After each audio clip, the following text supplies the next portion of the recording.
టీవీ45 news కి స్వాగతం. పటాన్చేరు మండలం చిట్కులు గ్రామ పంచాయతీ పరిధిలోని వడ్డెర బస్తీలో పటాన్చేరు పోలీసులు కార్డన్ సెర్చ్ నిర్వహించారు. సంగారెడ్డి జిల్లా ఎస్పీ ఆదేశాల మేరకు పటాన్చేరు మండల్ చిట్కులు గ్రామ పంచాయతీ పరిధిలో వడ్డెర బస్తీలోని డీఎస్పీ కార్డన్ సెర్చ్ నిర్వహించామని, ఈ తనిఖీల్లో 10 టాటా ఏసీలు, 70 ద్విచక్ర వాహనాలు, 3 కార్లు సరైన పత్రాలు లేకుండా ఉన్న వాటిని సీజ్ చేశామని, వాటిని పూర్తి స్థాయిలో విచారణ చేసి తదుపరి చర్యలు తీసుకుంటామని పటాన్చేరు డీఎస్పీ రవీందర్ రెడ్డి మీడియాతో మాట్లాడారు. ఈ కార్డన్ సెర్చ్ లోని 8 మంది సీఏలు, 20 మంది ఎస్ఐలు, 100 మంది కానిస్టేబుళ్లు హాజరయ్యి స్థానిక ప్రజలకు నేరాలపై అవగాహన కల్పించారు.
మా జిల్లా ఎస్పీ గారి ఆదేశం ప్రకారం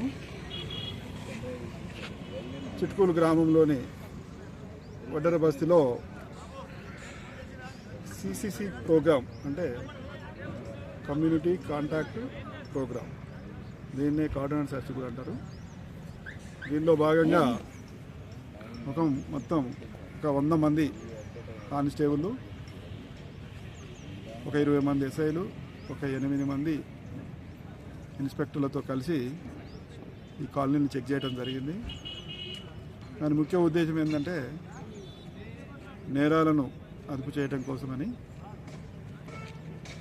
దానిలో చెక్ చేస్తే ఒక 70 మోటార్ సైకిళ్ళు, ఒక 3 కార్లు, ఒక 10 టాటా ఏసీలు సీజ్ చేయడం జరిగింది. అవి డాక్యుమెంట్స్ అన్ని వెరిఫై చేస్తూ ఉన్నాము. అవి వెహికల్స్ ఏమన్నా ఎవరన్నా దొంగతనం చేసుకొచ్చి ఇక్కడ అమ్మిరా, లేకపోతే ఇంకా ఏమన్నా వైలేషన్స్ ఉన్నాయని చెక్ చేసి దాని మీద యాక్షన్ తీసుకుంటాం.